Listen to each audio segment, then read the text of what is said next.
ಭಾರತದಲ್ಲಿ ಅತಿ ಉದ್ದದ ನದಿ ಯಾವುದು? ಕೆಳಗಿನ ಪರ್ಯಾಯಗಳು: A Godavari, B Krishna, C Ganga, D Narmada.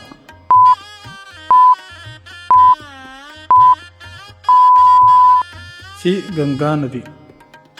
Bharat ಸಂವಿಧಾನ ಜಾರಿಗೆ ಬಂದ ದಿನ ಯಾವುದು? ಕೆಳಗಿನ ಪರ್ಯಾಯಗಳು: ಎ 15 ಆಗಸ್ಟ್, ಬಿ 26 ಜನವರಿ, C 2 October, D 14 November.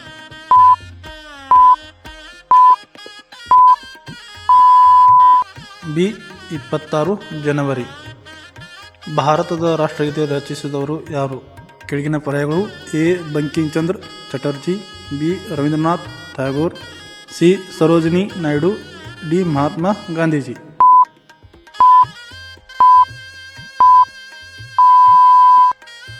Ravindranath Tagore. ಇಂದ್ರಧನುಷನಲ್ಲಿ ಎಷ್ಟು ಬಣ್ಣಗಳಿವೆ? ಕೆಳಗಿನ ಪರ್ಯಾಯಗಳು: ಎ 5, ಬಿ 6, ಸಿ 7, ಡಿ 8.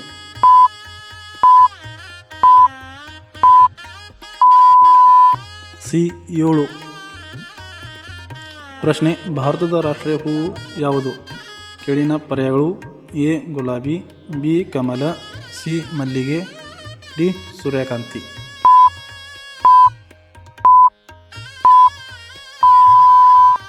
ಸರಿಯಾದ ಉತ್ತರವನ್ನು ಕಮೆಂಟ್ ಮಾಡಿ. ಧನ್ಯವಾದಗಳು.